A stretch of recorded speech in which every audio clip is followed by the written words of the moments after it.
vivons dans le monde, mais nous ne sommes pas du monde. Et le royaume dans lequel nous sommes, le maître et le seigneur du royaume prend aussi des précautions et des mesures pour garder et protéger ses enfants. Nous sommes à un temps important où chacun de nous doit vraiment ouvrir son cœur à la parole de Dieu. Tout en demeurant dans le thème de l'année, notre année de combat spirituel victorieux. Beaucoup ont déjà oublié ça. Vous allez vous rendre compte, à chaque fois que je me tiens ici, je proclame. N'oubliez pas, ce n'est pas une écriture de l'année. Ce n'est pas un slogan de l'année. Mais c'est quoi? C'est la proclamation de l'année. Tant que l'année n'est pas terminée, cette proclamation, c'est pour chaque jour. L'année de mon combat spirituel victorieux me donne chaque jour de combat spirituel victorieux, chaque semaine de combat victorieux, chaque mois de combat victorieux. Dieu a déjà couronné l'année de victoire. 2020 porte la couronne de victoire. Chaque jour est couronné par la victoire. Chaque semaine est couronné par la victoire. Chaque mois est couronné par la victoire. Nous n'avons pas seulement les regards sur les combats. Nous avons la foi et les yeux de la foi pour voir la victoire. Pas seulement pour voir, mais pour vivre dans la victoire. Pour vivre dans la et marcher dans la victoire. Si c'est ainsi dans ta vie, chaque jour on va voir la joie et la paix sur ton visage. Tu marches dans l'assurance. Quiconque te voit est appelé à te demander quel est ton secret. Quel est ton secret? Nous ne sommes pas appelés à vivre la même chose que le monde. Alléluia. Amen. Nous avons une vie différente.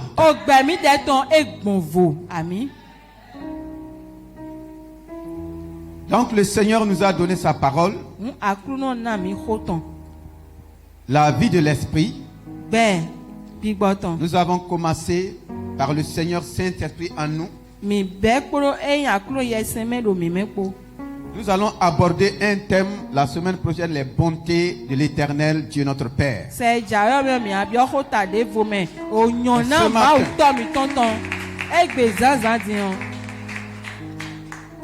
Oui, puisque je ne peux rien faire que ce que le Seigneur me dit de faire. Pour tous ceux qui suivent Impact TV, vous allez voir que le Papa est revenu sur les bontés de l'Éternel. Il est important que nous puissions prendre le temps pour comprendre, pour saisir et de vivre de façon expérimentale les merveilles et les bontés de Dieu. Si nous continuons à suivre les enseignements de façon théorique,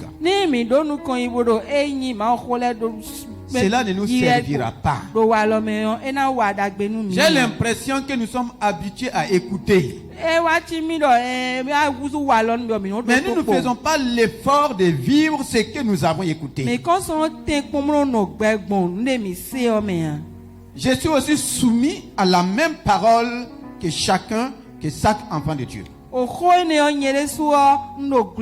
ne viens pas prêcher au peuple je ne viens pas prêcher à une foule. Je viens prêcher au peuple de Dieu et je fais partie du peuple de Dieu. Le Seigneur me donne la parole la nuit ou au cours de la semaine. Je viens être comme la bouche du Seigneur pour chacun de nous. Tout est noté dans un cahier. J'ai mon cahier de leçons. Après avoir parlé au peuple de Dieu que nous sommes, moi aussi je m'assois et je commence à apprendre. Je commence à entrer en profondeur. Ne croyez pas que c'est un professionnel qui se tient devant vous. Nous avons un seul maître, c'est le Saint-Esprit. S'il a pris ma bouche pour parler, je dois aussi prendre ses paroles pour que vous voyez cela dans ma vie. Si vous ne voyez pas cela dans ma vie, je suis un hypocrite.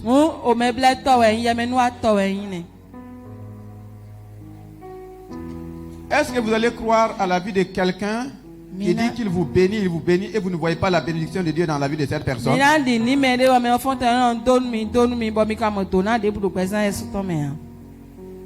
Non. Donc faisons attention parce que je vois que beaucoup, je ne vois pas de changement parce que les gens ne restent pas dans la parole de Dieu. Tu peux venir dans mon bureau. Je suis assis avec la même parole. C'est de cette manière que la parole de Dieu reste dans mon cœur et dans ton cœur. Pourquoi vous n'avez aucun verset dans ton cœur? Pourquoi tu n'as pas un verset dans ton cœur? Parce que tu ne t'es jamais assis. Tu es venu seulement écouter et quand tu te lèves, c'est fini. Donc, ne sois pas étonné qu'aucune bénédiction ne se manifeste. Ce n'est pas le problème du pasteur, ce n'est pas le problème de la parole, ni du Saint-Esprit. C'est ton problème, c'est mon problème. Parce que nous fions quoi? Notre responsabilité. Amen.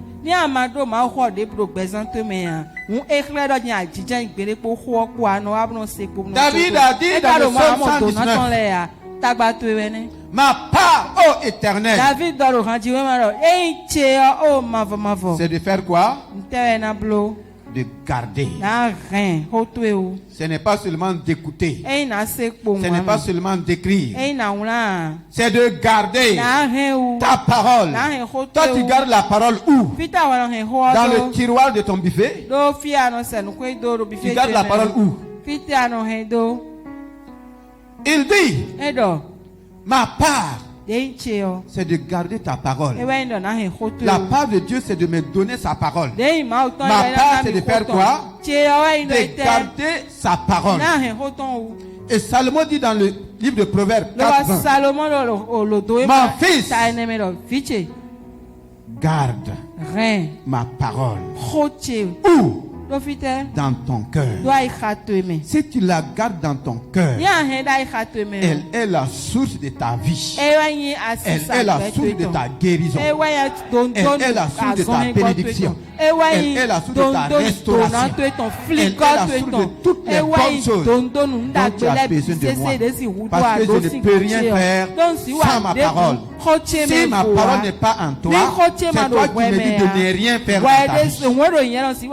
S'il n'y a pas de dépôt de la parole de Dieu en moi, c'est moi qui dis à Dieu, ne fais rien. Si Dieu ne fait pas, qui peut faire?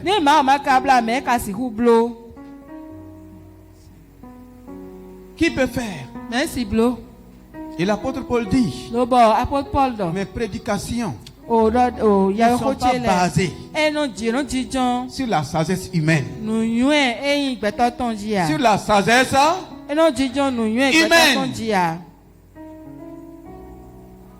mais c'est une démonstration d'esprit et de puissance. Une démonstration d'esprit et de puissance. Quand je prends la parole de Dieu, je l'accepte, je la garde dans mon cœur. Je permets au Saint-Esprit de passer à la démonstration. De passer à la démonstration. Une parole qui n'est pas démontrée n'aura pas d'impact ni d'effet dans ma vie. Et quand la démonstration rentre en œuvre, vous voyez maintenant la puissance à l'œuvre. Sans démonstration, pas de puissance. Pourquoi? Il dit, afin que votre foi ne se repose pas sur des discours persuasifs de la sagesse des hommes, mais sur la puissance de Dieu, afin que ta foi, afin que ma foi ne se repose pas sur de simples discours. Les discours sont rédigés avec des mots cherchés. La prédication n'est pas une rédaction, c'est une inspiration. C'est une inspiration. Et c'est là qui traduit la puissance du Saint-Esprit. Donc nous allons voir, toujours dans le même thème, le régime nouveau du Saint-Esprit. Nous avons vu le Saint-Esprit en nous. Nous avons vu la vie du Saint-Esprit. Nous allons résumer tout cela par le régime nouveau du Saint-Esprit.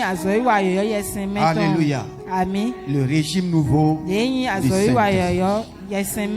Nous allons lire dans le livre de Romains 7. Vous allez comprendre que chaque régime a son gouvernement,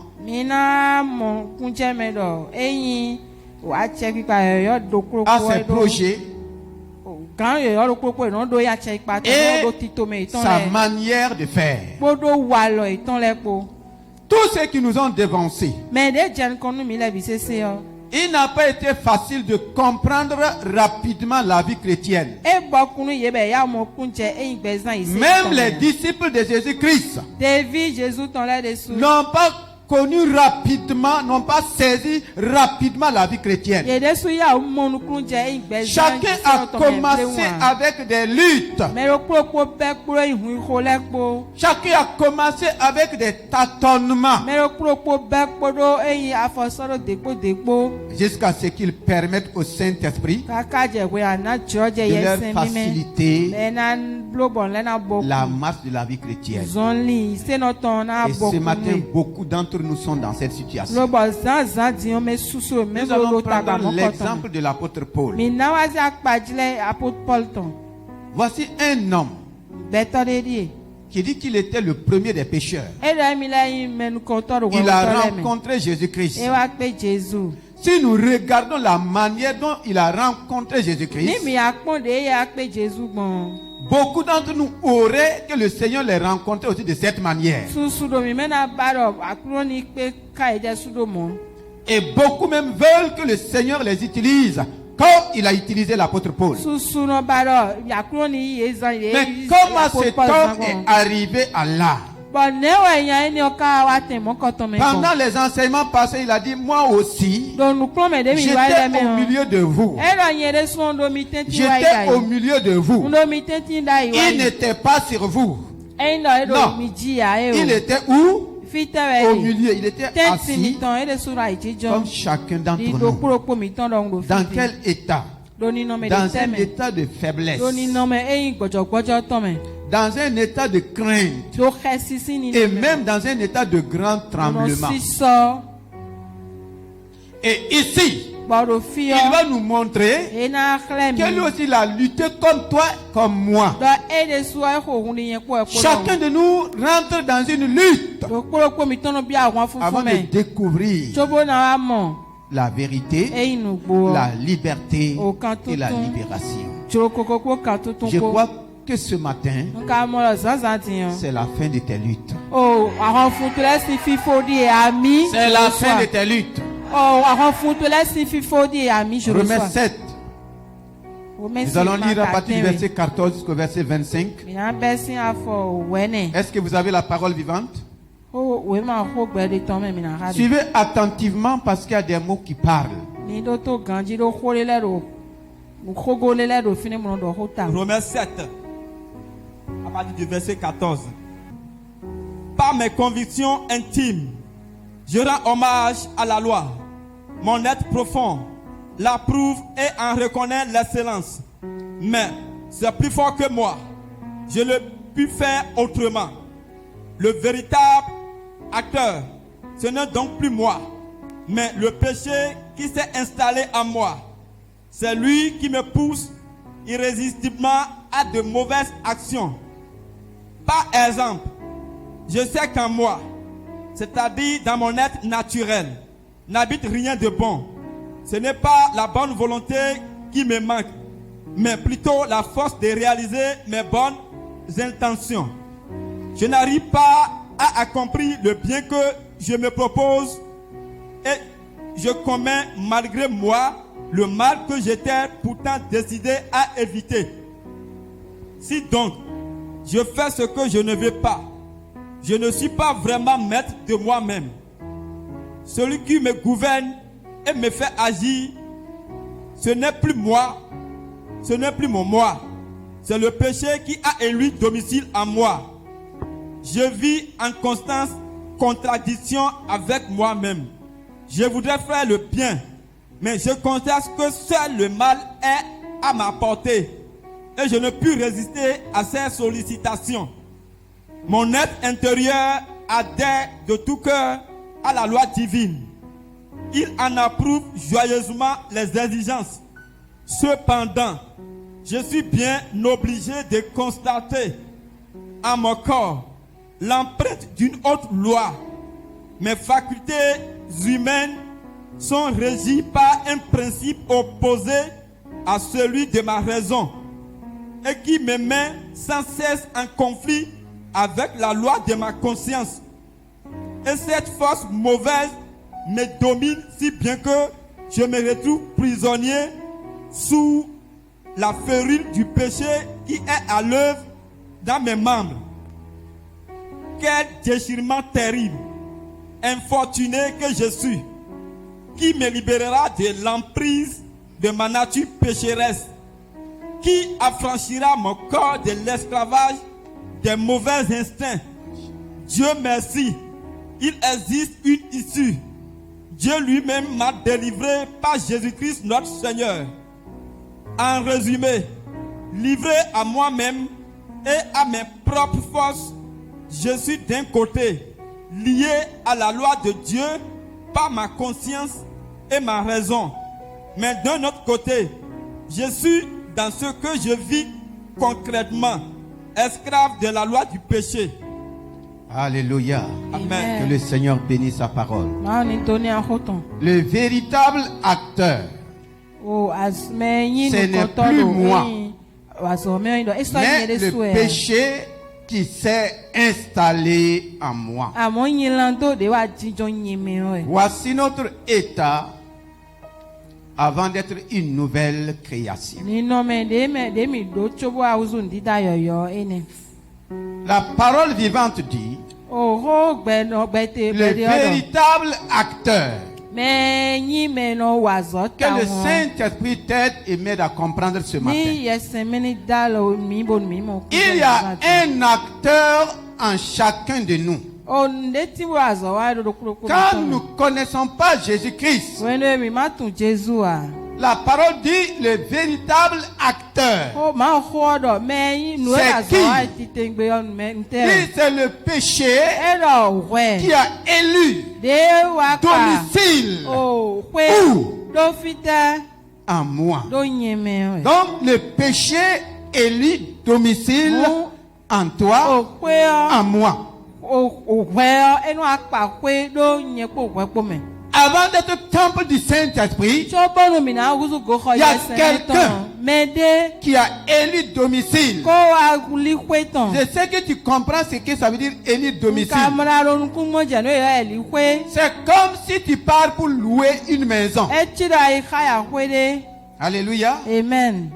La Bible dit, la nature du péché a élu domicile C'est l'apôtre Paul. Lui, il n'a pas échappé à cela. C'est pourquoi il s'est retrouvé avec une lutte. Quand il a connu le Seigneur, quand il a rencontré le Seigneur, il a commencé à vouloir faire les choses par lui-même. Il croyait que par ses efforts, ça c'est la religion. Il a continué avec la force de sa religion. La force de la religion juive. Il était quoi? Judaïque. Quand il a rencontré Jésus-Christ, il a voulu confondre le christianisme au judaïsme. Là-bas, tu dois fournir tes efforts. Et il a commencé à faire quoi? À fournir ses efforts. Maintenant, il y aura une contradiction. Les efforts qu'il déploie, il dit qu'il veut faire le bien. Ça se termine comment? Ça se termine toujours par le mal. Il réunit ses forces. Aujourd'hui là, je vais faire le bien pour Dieu. Je vais faire le bien pour mon prochain. Mais quand il commence le bien, il voit qu'il termine où? Dans la déception. C'est pourquoi il dit quel déchirement. Quel déchirement. Quelle déception. Beaucoup sont déçus. Ils sont en train de dire, je ne comprends même pas la vie chrétienne. Est-ce que tu n'as jamais dit ça? Il a déjà dit ça. Je ne comprends même pas la vie chrétienne. C'est ce que l'apôtre Paul a vécu. Mais comme c'est un homme qui a soif, qui a faim d'avancer, comme ce n'est pas un homme paresseux, comme beaucoup d'entre nous aujourd'hui, il s'est attaché à la parole de Dieu. Il a dit à l'Esprit de Dieu, il y a quelque chose qui ne va pas. Il y a quelque chose que je ne comprends pas. Il y a une lutte en moi. Je veux faire le bien. Je sais ce que Dieu veut. La parole me révèle la volonté de Dieu. Mais moi, je vois en moi-même quelqu'un qui s'oppose au bien. Quelqu'un qui résiste au bien. C'est qui? Le Saint-Esprit lui dit, tu es en train d'arriver à la victoire. Il y a un acteur. J'ai aimé la tradition de la parole vivante. Par expérience. Et beaucoup d'entre nous, nous vivons ces expériences. C'est ce qui nous déchoit. C'est ce qui nous fait pleurer. C'est ce qui nous fait souffrir. Il dit par expérience. Il s'est rendu compte qu'il y a un acteur. Et l'acteur c'est qui? Il dit que c'est le péché. Le péché c'est la nature du diable qui s'est installé en toi. Le diable n'est pas en toi, mais il a mis en toi sa nature. Et c'est cette nature qui permet maintenant aux démons de te fatiguer. Qui permet aux esprits méchants de te tourmenter. Qui permet même à la maladie, à la malédiction. Sans la nature du diable, le diable ne peut pas développer ses œuvres. Est-ce que quelqu'un est là? Sans la nature du diable, le diable ne peut pas développer ses œuvres. Il faut sa nature pour pouvoir réaliser quoi? Ses œuvres. Et par la séduction, il est rentré en Adam. Vous allez voir, le même Romains 5, le verset 12, va nous dire comment ça s'est passé. Romains 5, verset 12. Romains 5, 12. Soyez attentifs à cet enseignement. Résumons. Par un seul homme, Adam. Par un seul homme, Adam. Le péché a fait son entrée dans le monde. Le péché a fait son entrée où? Dans le monde. Par un seul. Ce n'est pas par deux. Si on dit monde, le péché a fait son entrée dans l'homme. Le péché n'est pas rentré dans la terre. ni dans le sol. Le péché a fait son entrée où? Dans l'homme. C'est par Adam que Satan a fait son entrée en toi, en moi. C'est par Adam que la nature du diable. Les gens croient que le péché là, c'est d'abord nos actes. Le péché, ce n'est pas d'abord le mensonge, ce n'est pas d'abord l'adultère, ce n'est pas d'abord le vol, ce n'est pas d'abord les crimes. Le péché, c'est la nature du diable en toi. C'est cette nature maintenant qui va t'amener, qui va m'amener à produire des fruits qu'on appelle quoi? Mensonge, adultère, vol, crime et tout ce qui suit. Si tu n'as pas la nature du péché, tu ne peux commettre aucun péché. Si je n'ai pas cette nature, je ne peux pas commettre un péché. Jésus-Christ est venu. Lui n'est pas venu par Adam et Ève. Est-ce qu'un péché a pu le convaincre? Est-ce que le diable a pu le convaincre de péché? La Bible dit qu'il a été tenté partout. Dans tout. Et il n'a jamais péché. Pourquoi? Sa nature ne lui permettait pas. Sa nature n'était pas favorable au péché. Sa nature refusait le péché. Sa nature n'aimait pas le péché. Sa nature haïssait le péché. Mais la nature du diable en toi, c'est toi-même qui vas courir chercher le péché. Par un seul homme, le péché a fait son entrée dans l'homme. Adam. Il va commencer à produire tous les hommes avec la même nature. Alléluia. Qui a fait son entrée? Le péché a fait son entrée. Le péché est entré. Mais qu'est-ce que le péché va faire? À sa suite, qui a étendu sa domination sur toute l'humanité. Le péché qui est rentré là, il va introniser quelqu'un qu'on appelle la mort. Et maintenant, c'est la mort qui va s'aimer la terreur. Aujourd'hui, comme je l'ai dit la semaine passée, l'homme a peur de la mort. Mais il n'a pas peur de celui qui a fait entrer la mort. C'est le péché qui a amené la mort.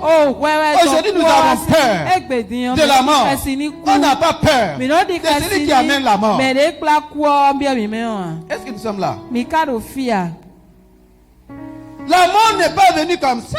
La mort a été introduite, intronisée.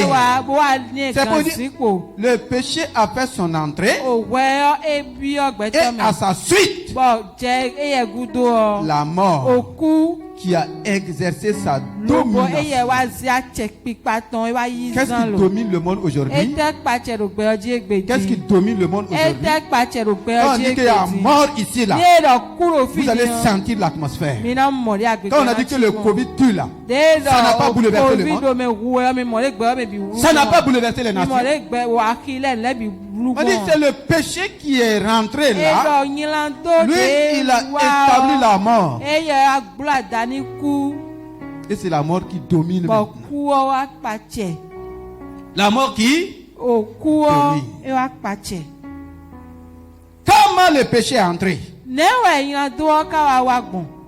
Nous sommes limités même pour en savoir. Mais la parole de Dieu va nous révéler cela. De même que le péché a pu rentrer. Et il a établi la mort qui va dominer. Le vainqueur du péché va venir. C'est pourquoi quand Jésus est venu, il n'a pas commencé par vaincre la mort. Il a commencé par vaincre qui d'abord? Il a commencé par vaincre qui? Il a commencé au commencement. Il a commencé là où il faut commencer. Il a vaincu d'abord qui? Le péché. Le péché était vaincu à la croix. La malédiction était vaincue à la croix. Il a vaincu le péché. Le péché a fait quoi? Le péché a fait quoi? Le péché a réagi comment? Par la mort. Alléluia. Il a vaincu le péché à la croix. Le péché a dit c'est pas fini. Où est le dominateur des humains? Où est le dominateur? Il a fait appel à la mort. Christ est effectivement mort à la croix. Ce n'est pas au tombeau qu'il est mort. Il est mort à la croix. Parce que le péché a fait appel à celui qui te livre. Quand la mort est venue, la mort a dit péché c'est fini. Il t'a vaincu. Je l'ai vaincu. Il croyait se relever. Il est parti au tombeau. C'est là-bas aussi qu'il va vaincre la mort. C'est là-bas qu'il va vaincre la mort. Alléluia.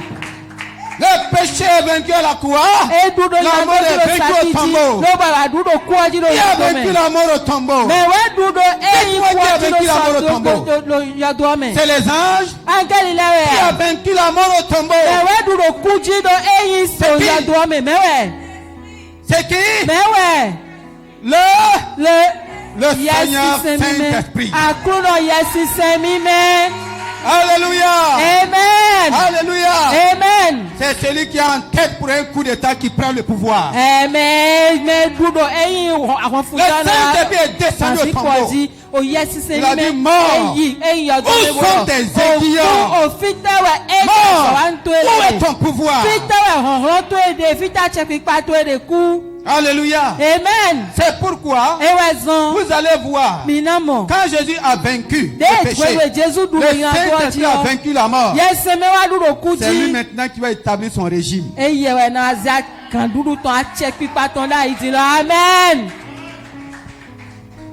C'est lui. Donc l'apôtre Paul a compris. Il dit péché. Tu es comme ça. Je réalise. Si nous continuons dans le verset 23, on dit que le péché est arrivé même à mettre ses empreintes. Lis-moi le verset 23 si ce n'est pas parole vivante.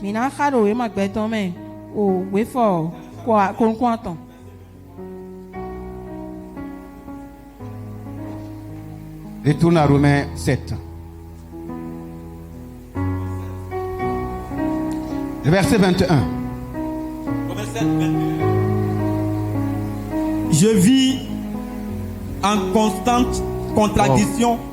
Prends le verset 19 à 23. Là, on va bien comprendre. Je n'arrive pas à accomplir le bien que je veux, que je me propose. Je commets malgré moi le mal. Le mal que j'étais pourtant décidé à éviter. Le mal que j'étais pourtant décidé à éviter. On décide de ne pas tomber dans le mal. Mais voici toujours dans le mal. Pourquoi? Si donc je fais ce que je ne veux pas, je ne suis pas vraiment maître de moi-même. Je ne suis pas maître de moi-même. Qui est ton maître alors? Celui qui me gouverne. Celui qui me gouverne. Et me fait agir. Et me fait agir. Quelqu'un te gouverne. Et il te fait agir. Ce n'est plus moi-même. Ce n'est plus moi-même. C'est qui alors? C'est le péché qui a élu domicile en moi. C'est le péché qui a élu domicile. Beaucoup doivent faire quoi? Mettre fin à leur contrat. Beaucoup doivent mettre fin à leur contrat de avec qui? Est-ce que tu es prêt? Est-ce que tu es prête? Si il ose en toi, il devient ton maître. Il te gouverne. Tu n'es plus libre. Tu peux décider comme l'apôtre Paul. Tu ne peux pas me dire que tu es plus fort que lui. Donc lui aussi, il a connu ces luttes-là. Il s'est rendu compte. Le péché qui a élu domicile ne veut pas sortir. As-tu déjà connu un locataire comme ça? Un locataire qui ne paye pas et qui... Il ne paye pas mais il ne veut pas sortir. Je crois que toi-même tu n'es pas ce locataire-là.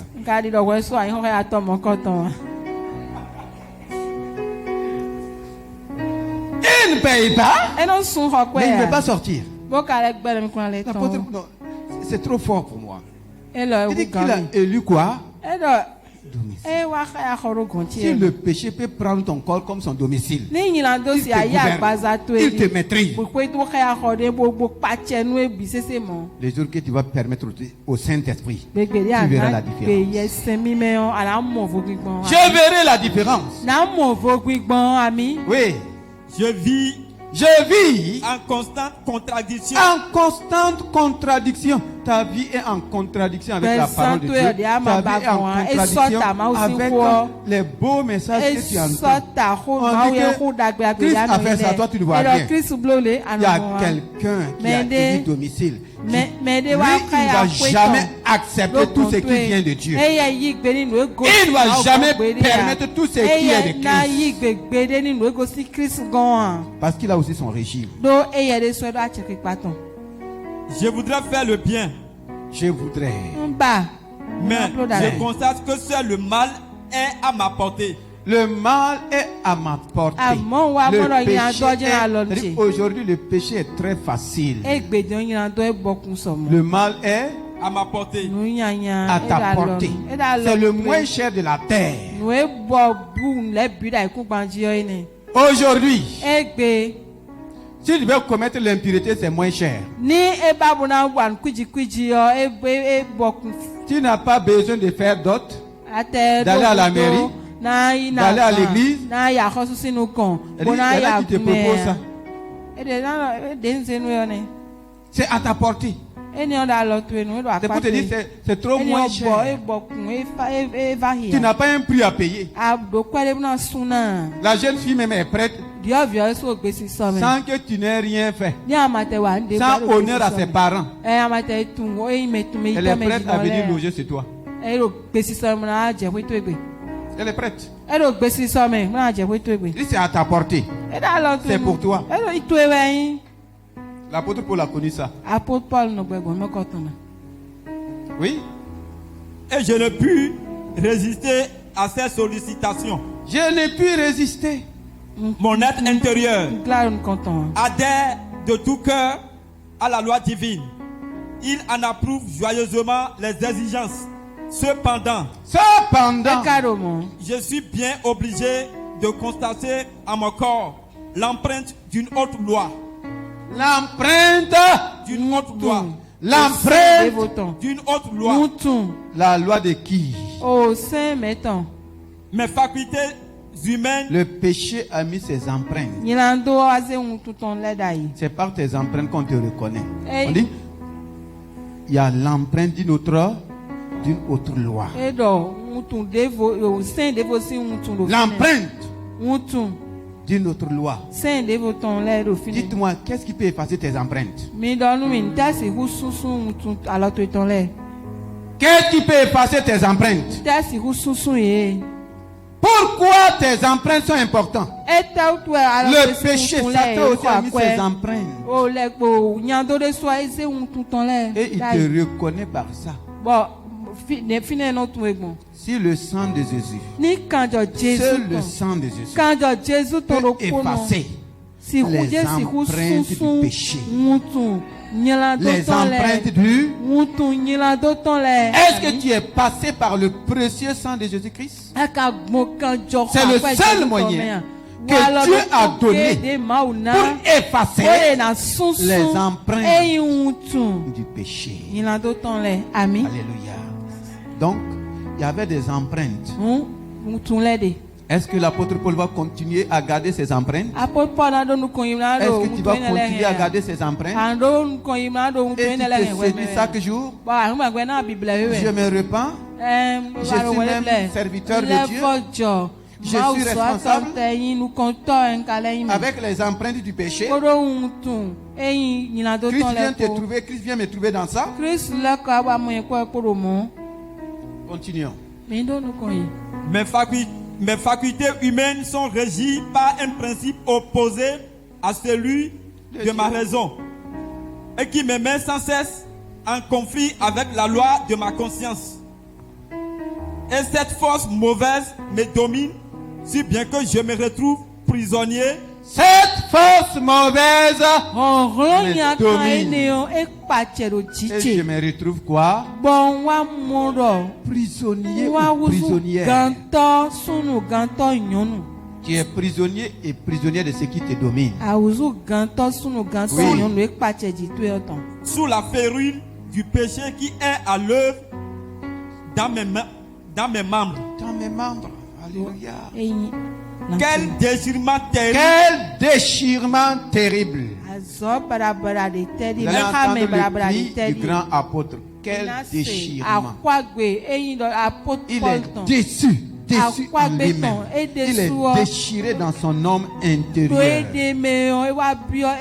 Quel déchirement. On le voyait apparent, mais déchiré à l'intérieur, déçu à l'intérieur. Infortuné que je suis. Importuné que je suis. Qui me libérera? Qui me libérera? Qui te libérera? Qui a libéré l'apôtre Paul? Qui a libéré les numéros 1 de tous les pécheurs? Qui va me libérer? Ma soeur, tu sais ta délivrance où? Ce même cri est dans des cœurs. Qui me libérera? L'apôtre Paul a poussé ce cri. Il dit encore de l'emprise de ma nature pécheresse. De l'emprise de ma nature pécheresse. Qui va me libérer? Qui affranchira mon corps de l'esclavage? Qui affranchira mon corps de l'esclavage? De la mauvaise vie. Qui va affranchir? Qui me libérera? Qui va m'affranchir? Voici deux questions importantes à résoudre ce matin.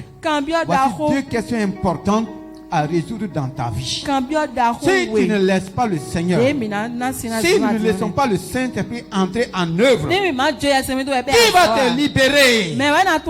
Qui va t'affranchir? Quand tu regardes à des hommes, tu regardes à des soi-disant grands hommes de Dieu. Qui est grand homme de Dieu comme Paul? Il y a un grand homme de Dieu aujourd'hui qui peut se comparer à Paul? Dis-moi son nom. Tous ne se réfèrent pas à ce que l'apôtre Paul a dit. Tous ne prêtent pas ses messages. Et lui-même il s'arrête. Qui va me libérer? Qui va m'affranchir? S'il a trouvé le libérateur ce matin, qui va trouver le libérateur? S'il a trouvé celui qui l'a affranchi ce matin, tu le trouveras aussi. Qui va me libérer? Qui va te libérer? Qui va t'affranchir? C'est qui? C'est un homme? Il n'était pas un homme?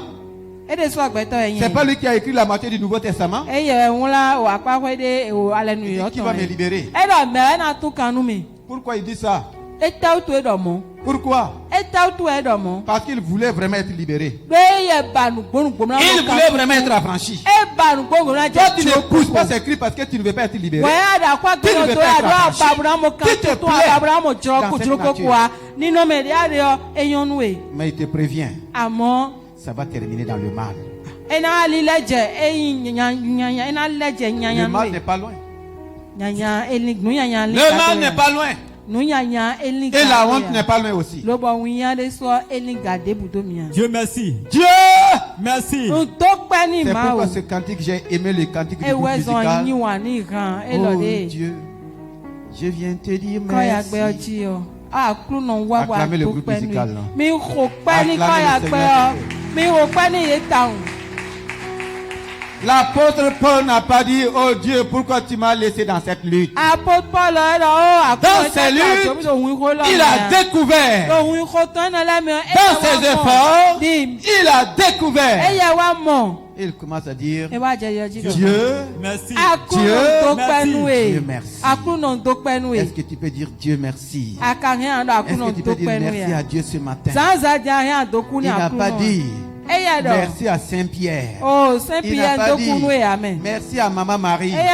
Il a dit quoi? Dieu,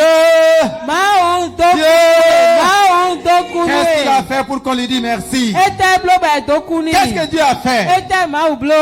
Il existe une issue. Il existe. Dis à quelqu'un, il existe. Il existe quoi? Il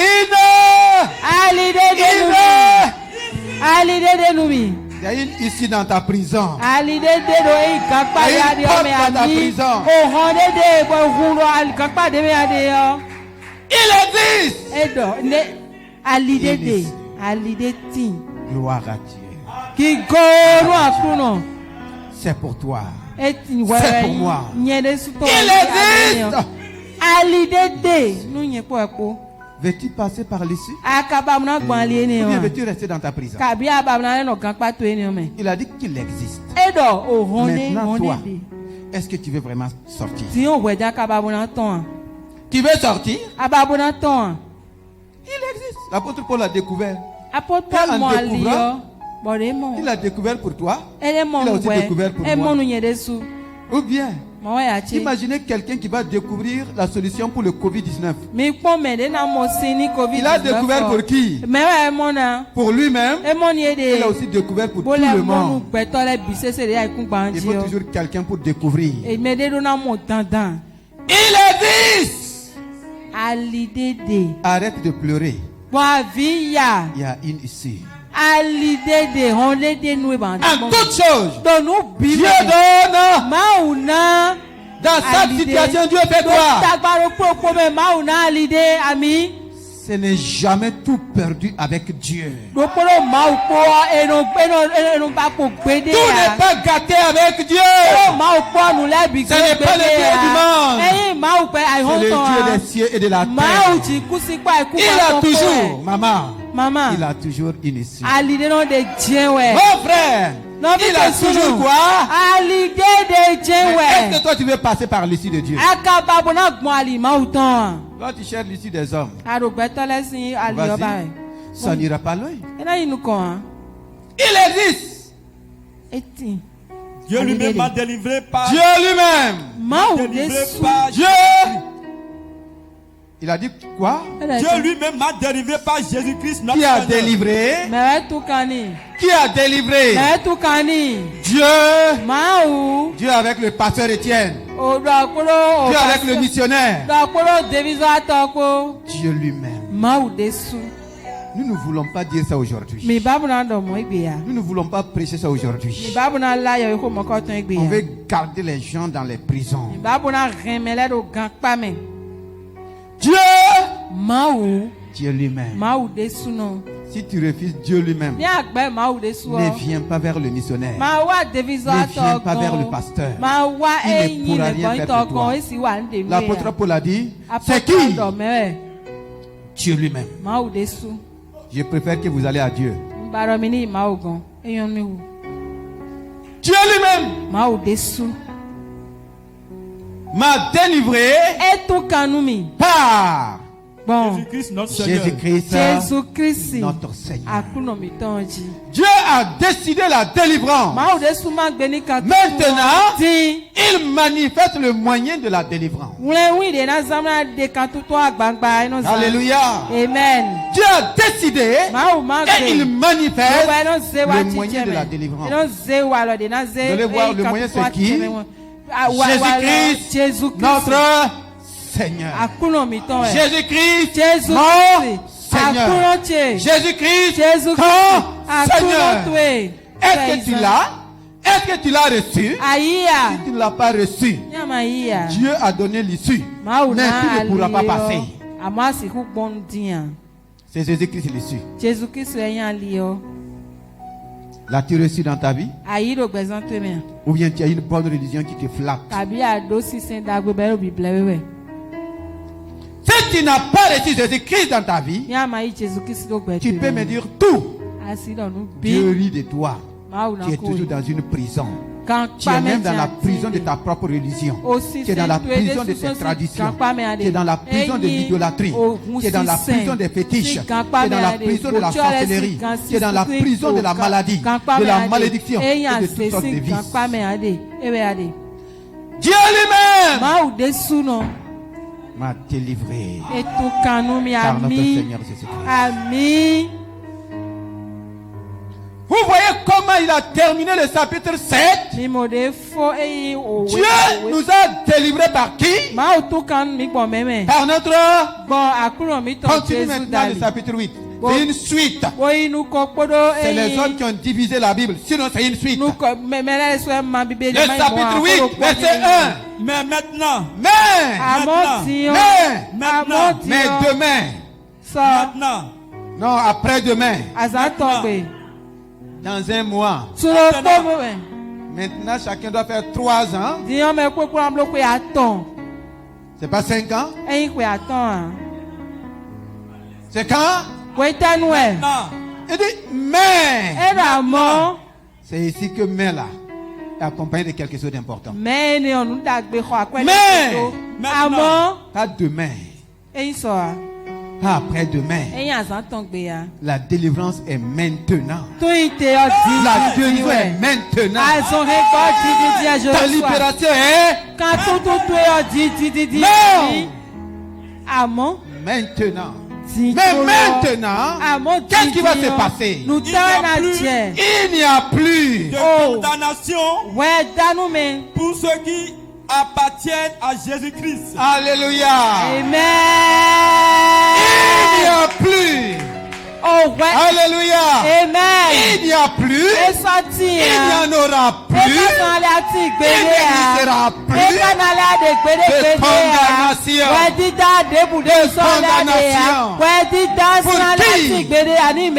En Jésus-Christ. C'est précis.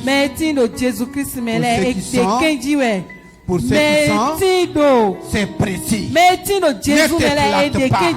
Ne te trompe pas. Ne te séduis pas. Si tu n'es pas en Jésus-Christ, et un mot va apparaître pour ceux qui appartiennent. Il y a une appartenance. Une appartenance. Tu appartiens à qui? Et tu viens te flatter au milieu des enfants. Le privilège que tu as. Toi aussi tu peux rentrer par l'issue. Alléluia. Amen. Tu peux rentrer. Comme moi aussi je suis rentré. Est-ce que tu veux rentrer? Même maintenant.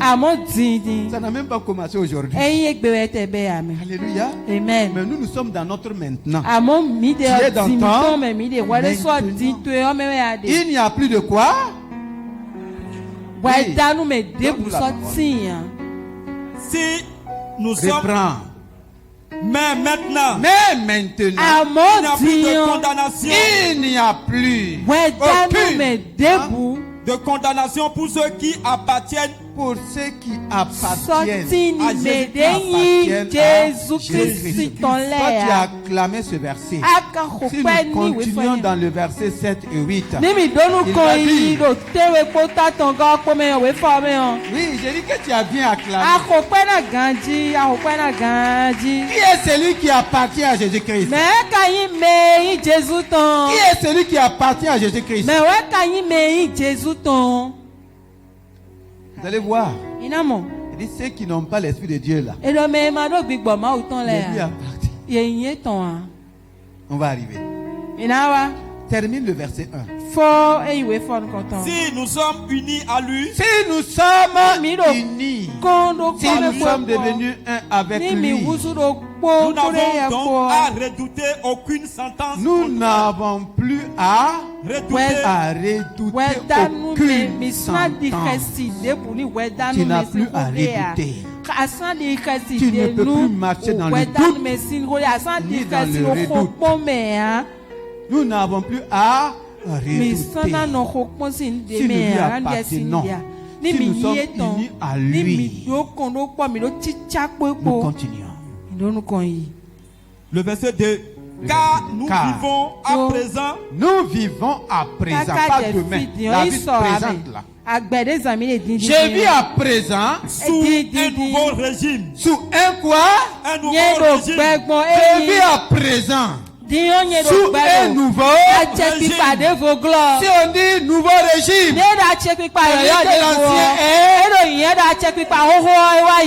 l'ancien est passé.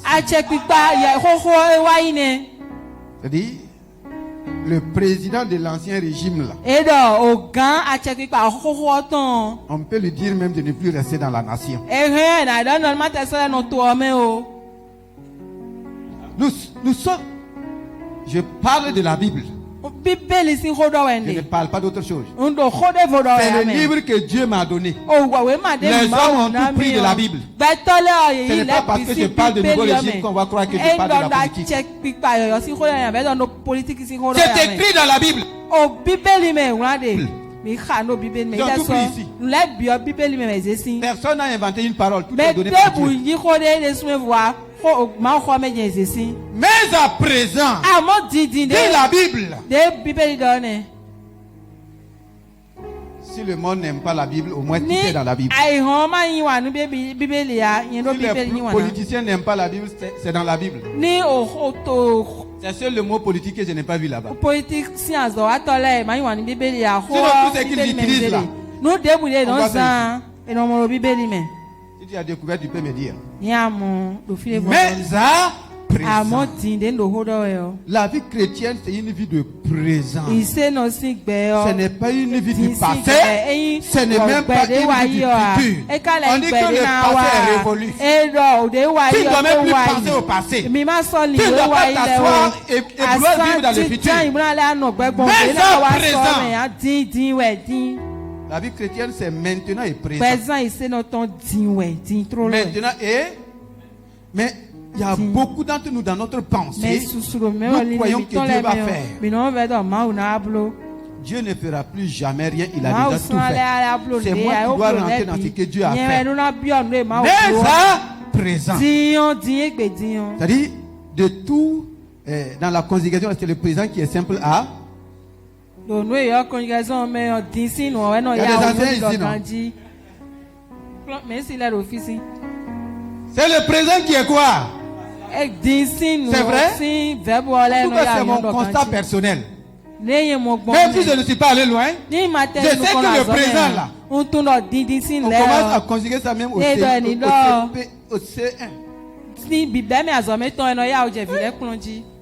C'est pourquoi Dieu a tout fait au présent. Ton passé ne te concerne plus. Même ton futur. Vis le présent de Dieu. Mais à présent, vas-y.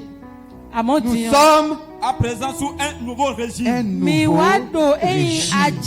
Avec de nouvelles choses. Tout est nouveau. Chaque régime amène de nouvelles choses.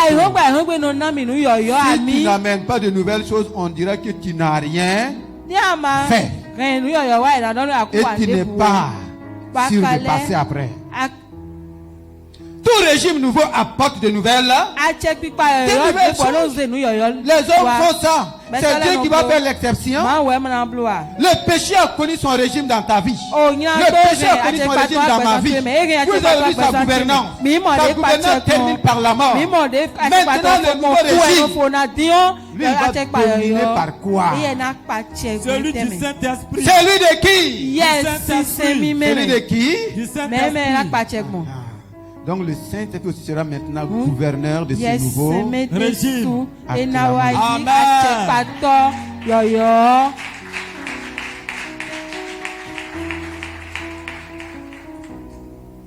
Mon frère, il faut réunir tous tes fonds pour aller prendre la parole vivante. Réunir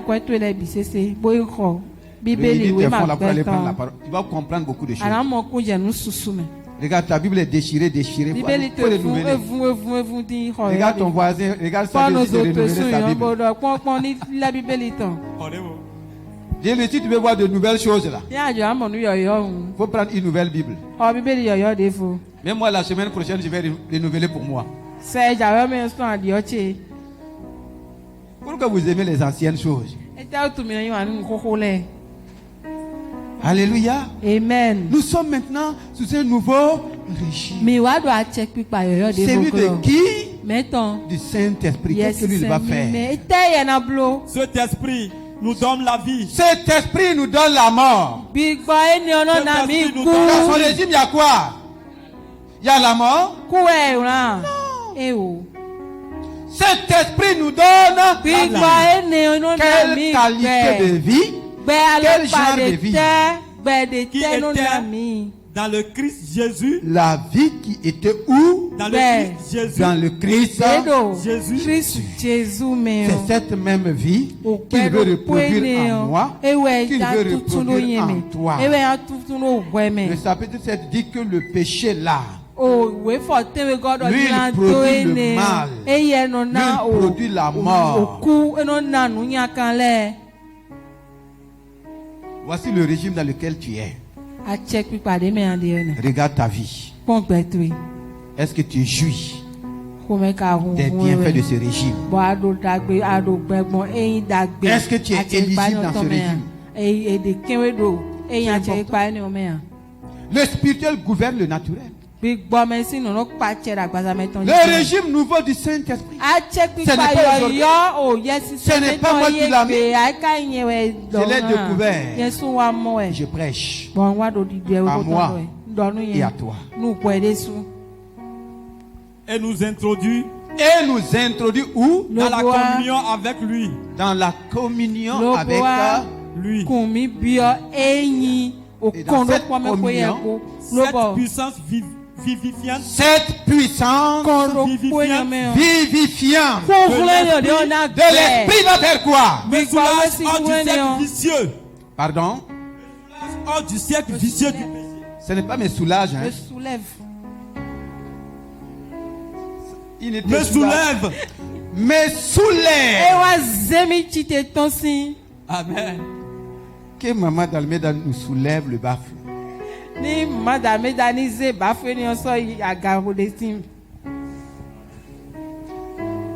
le Saint-Esprit a pris la gouvernance, on était dans un cercle vicieux du péché, de la mort, de la malédiction, de tous les vices du monde. Lui, qu'est-ce qu'il a fait? Il est venu te soulever. Le même Paul dit dans Colossiens qu'il nous a transférés.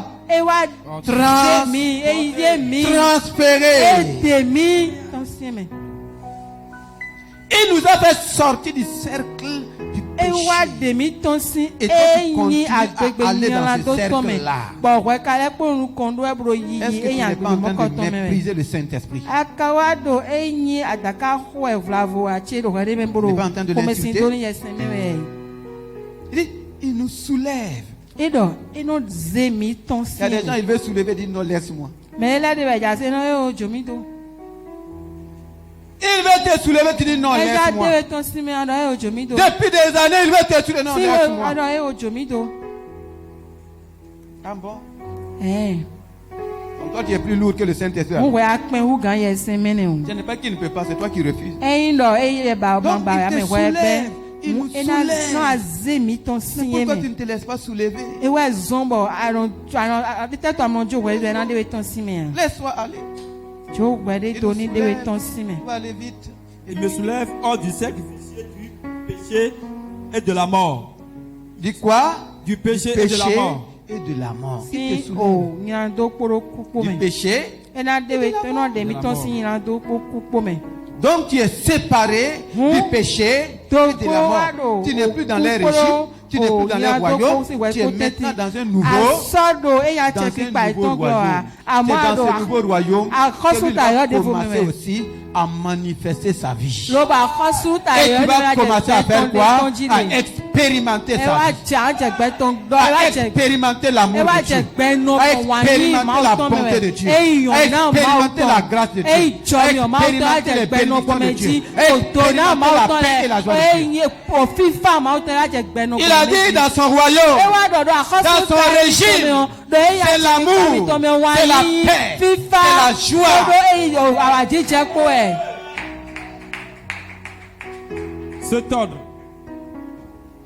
Cet ordre nouveau me permet d'échapper au régime du mal. Cet ordre nouveau me permet de faire quoi? D'échapper au régime du mal qui me menait à la ruine. Menait où? À la ruine. Voici quelque chose est en train de t'amener à la ruine. Toi-même tu sais. Tu sais pertinemment qu'est-ce qui est en train de t'amener où? À la ruine.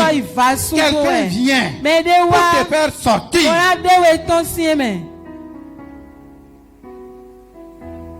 Il faut qu'on soit vraiment... Vous savez, Dieu est patient. Mais le temps dans lequel nous sommes là, le péché n'est plus patient. Il sait que c'est maintenant si nous nous amusons là, le péché dans lequel tu vis rapidement là, peut t'emporter à la seconde près. Mais lui, il est venu pour faire quoi? Pour nous faire échapper.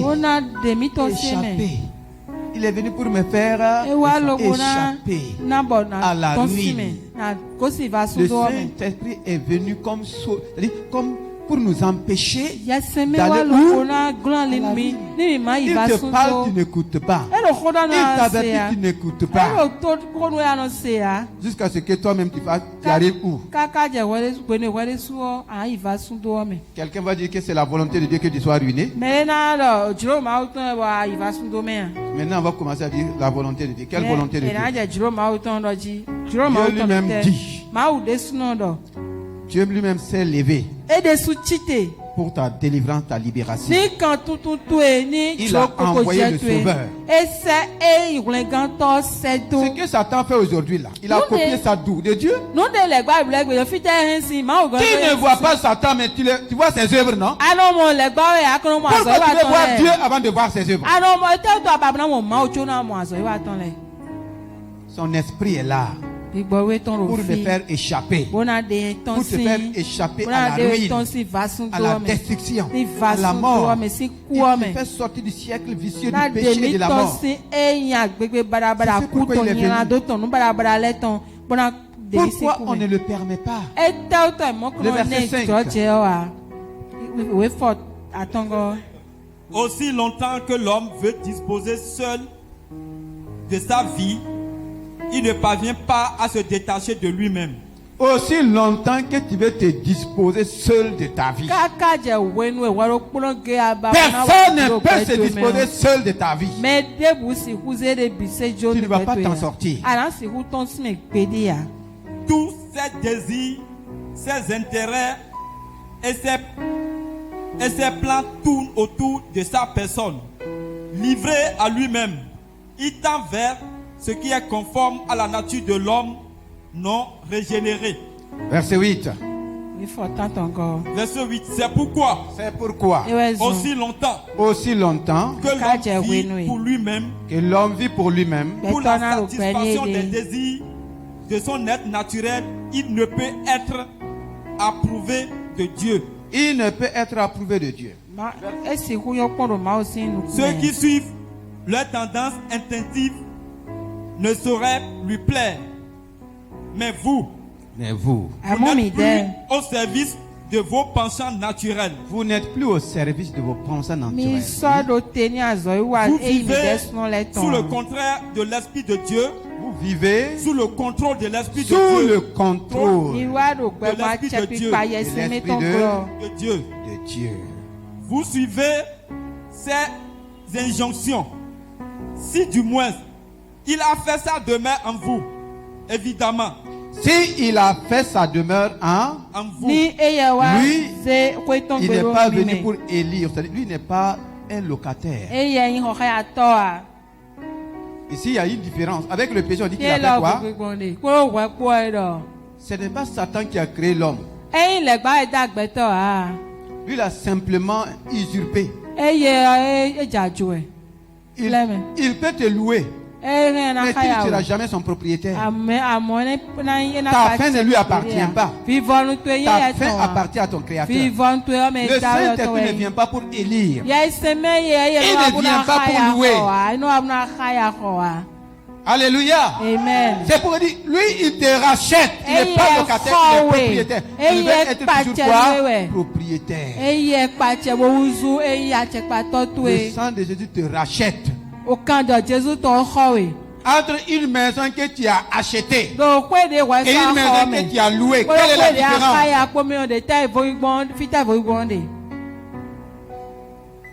Satan te loue pour te détruire. Lui t'a racheté pour te refaire.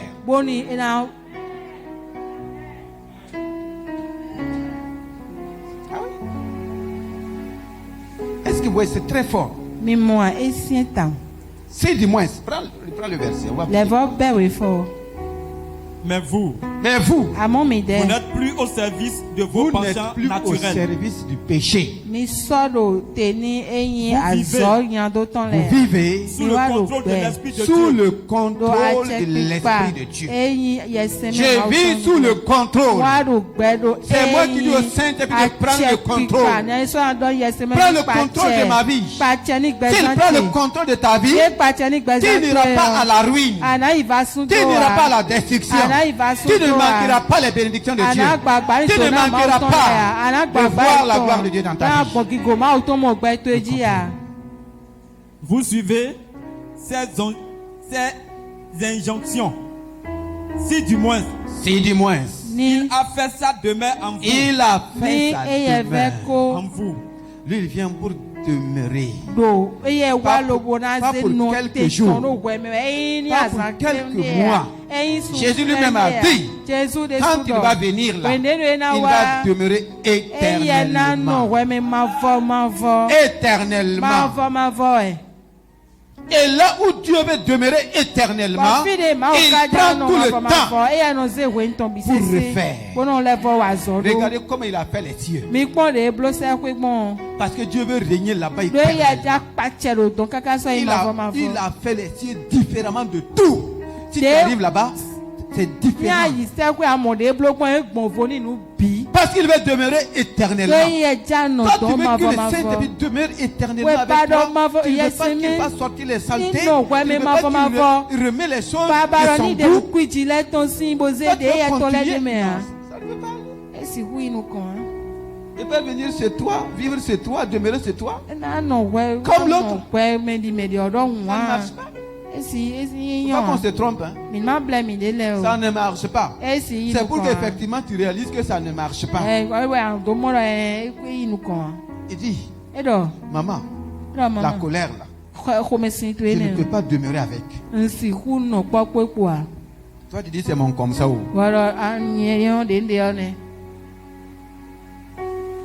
Telle manière de faire là, je ne me sens pas à l'aise avec. Et je peux changer. Ça tu dis, bon c'est nous on est comme ça. Non. Il veut demeurer. À quoi ressemble-toi ta demeure? Tu permets à n'importe quoi de venir dans ta demeure. Toi tu peux permettre. Mais lui il ne peut pas. Lui il ne peut pas. Évidemment. Si quelqu'un n'a pas l'esprit du Christ en lui, il ne fait pas partie des siens. Il ne fait pas partie des siens. Il n'appartient pas à Christ. Pourtant, c'est ceux qui appartiennent à Christ qui ne sont plus condamnés. Qui ne sont plus. Est-ce qu'il y a quelqu'un qui veut faire cette prière? Je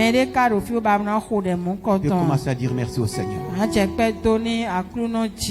Revois ton appartenance. Est-ce que tu es simplement sympathisant de Jésus ou bien tu lui appartiens? Est-ce que tu lui appartiens? Commence à dire au Seigneur, je veux t'appartenir véritablement. J'ai besoin de toi véritablement. Oh, je refuse que le péché ait domicile en moi. Je refuse d'être la demeure du péché. Je refuse que Satan loge en moi. Tu m'as sauvé pour vivre éternellement en moi. Commence à parler au Seigneur. Commence à parler au Seigneur. Il veut revoir ta vie. Il veut revoir ton cas. Il veut revoir la situation. Ce n'est pas normal. Tu n'es pas content, le Seigneur n'est pas content. Tu n'es pas en joie, il n'est pas en joie. Il sait ce qu'il ne va pas. Il est là. Il dit qu'il y a un issue. Toi tu dis qu'il n'y a pas d'issue. Et lui dit qu'il y a un issue. Est-ce que tu vas dire, Seigneur, ce matin, tu me permets de rentrer par cette issue? Tu as écouté la parole, je veux que tu pries maintenant. Les nouvelles choses vont se manifester. Le régime nouveau du Saint-Esprit. Le régime nouveau du Saint-Esprit. On peut quitter l'ancien régime. Il faut quitter l'ancien régime. Le régime du mal. Le régime de la condamnation. Le régime de la mort. Le régime de la malédiction. Le régime de l'échec. Le régime de la stérilité. Le régime du chômage. Le Seigneur, je sors de ce régime-là. Le régime du péché. Tu es venu pour ça. Ce matin, tu m'as donné une issue. Tu m'as donné une porte de sortie. Oh, tu me libères. Comme l'apôtre Paul. Oh, c'est toi qui me libères. C'est toi qui m'as franchi. Je veux que tu cries au Seigneur ce matin. Tu es dans quelle prison? Tu es dans quel lien? Tu pries depuis longtemps. Tu fais des efforts. Dieu lui-même. Merci à Dieu. Merci à Dieu. Lui-même m'a libéré, m'a affranchi par notre Seigneur Jésus-Christ. Dis, Seigneur Jésus-Christ, viens dans ma vie. Oh, je ne veux plus simplement être comme un sympathisant. Je vais t'appartenir. Je vais t'appartenir. Je veux t'appartenir. J'ai besoin de toi pleinement. J'ai besoin de toi pleinement. Oh Seigneur Saint-Esprit, accepte-moi dans ton nouveau régime. Dans ton nouveau régime. Accepte-moi. Vivifie mon âme. Vivifie mon corps. Manifeste la vie de Christ. Manifeste la vie de Joël.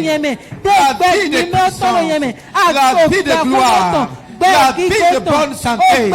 Manifeste la puissance de ta guérison, la puissance de ta libération.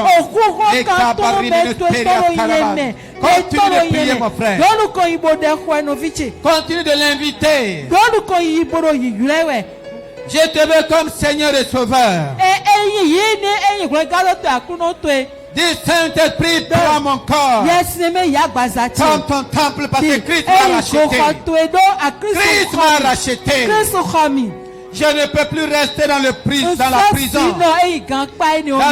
du mal. Déclare ta libération de toutes les formes de prison que tu connais.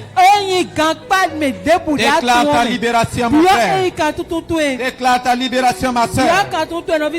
Et crois que le Seigneur le fait. Dieu lui-même opère ta délivrance ce matin. Dieu lui-même opère ta guérison ce matin.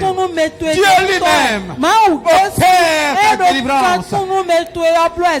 Oh, bénis le Seigneur en proclamant.